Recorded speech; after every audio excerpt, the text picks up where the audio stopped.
Everybody, it's Carol. I know it's early in the week, but Twitter is a huge mystery to me, so I decided to dive right in.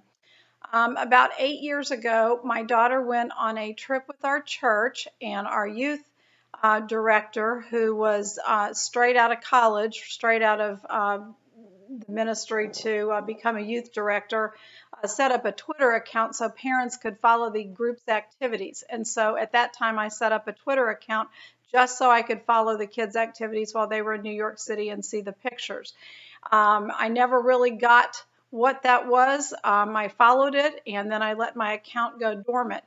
Recently, and I guess it's because of the presidential election, I had a new interest in reopening a Twitter account. And so I didn't try and find my old Twitter account. I just decided I would start a new one.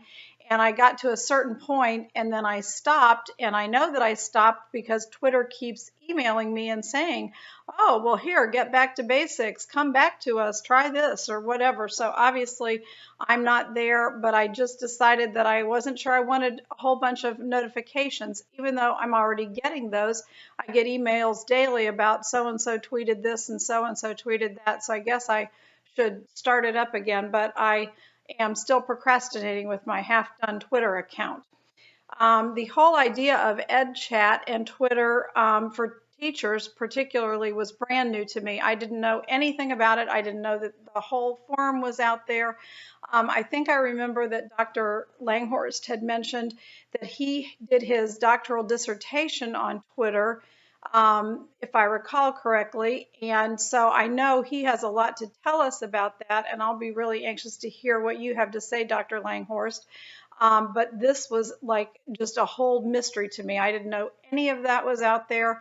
It was interesting, very interesting to see and to read about. And I thought that I was, really moving up on the scale of the digital immigrant, that I had really sort of arrived. And I can already tell that this class is going to kind of make me shaky on that scale once again. So that's okay. I guess that's why we're here.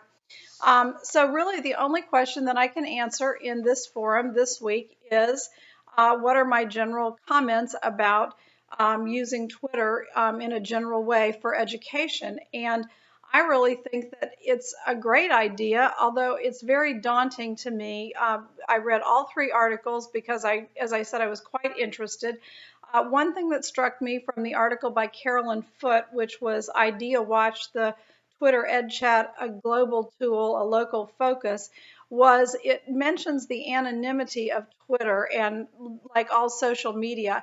And I thought that's sort of important when it comes to teachers. Teachers sometimes are not willing to share problems they have, issues they have in their classrooms, or if they're having problems. For instance, one thing that came up a lot when I was a new teacher was discipline in the classroom. And I think that there are teachers that have problems with discipline in their classroom, but they don't want to tell anybody because it seems like it's a sign of failure.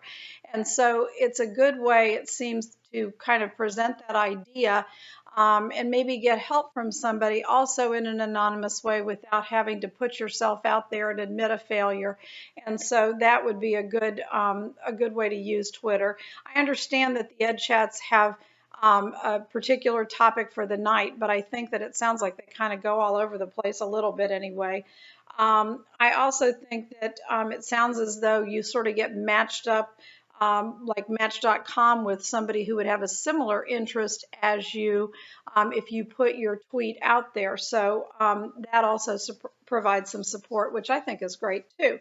That idea was mentioned in the New York Times article. Kathleen Sullivan called her article Teachers Teaching Teachers on Twitter. And I found that when I was particularly a new teacher, once again, and I feel like a lot of times new teachers need support, that older teachers need some support for burnout, and that was mentioned in the article. But new teachers sometimes need some guidance, and older teachers a lot of times are very territorial about what they do, or they just don't have the time to take somebody new under their wing.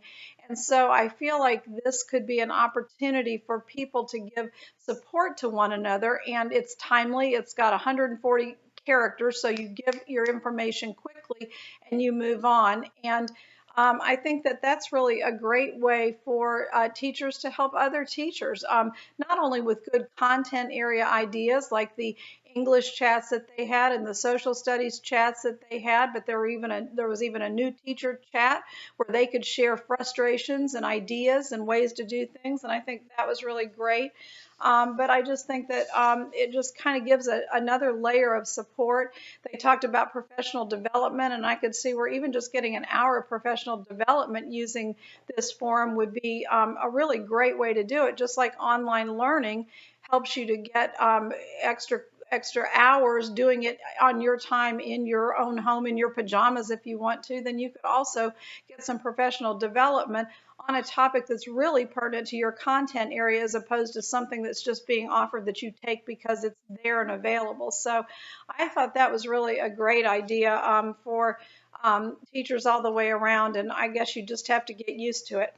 The other thing that I appreciated in all the articles, but also in Stephen Anderson's blog, was just the basic, just letting us know how it works, you know, when it started and how you get on it and all the links to different informational things. And I want to go back as I explore the tool this week and figure that out. One thing, though, that really sort of blew me away was the idea that there might be over 1,500 tweets in an hour, and he sort of suggested just posting a tweet and seeing who latches onto it. In my mind, I thought of a merry-go-round, and you kind of just jump on and then see, you know, hang on and see what happens. And I guess for this digital immigrant, my first thought was, well, I think I'll just go to the archives and read it, or even better yet, go to Storify and read the, you know, edited tweets, you know, kind of old school. So I'm not sure I'm quite there yet to do it, but I do find it interesting, and I'll be anxious to hear what some of you who maybe have done this think about the ed chats.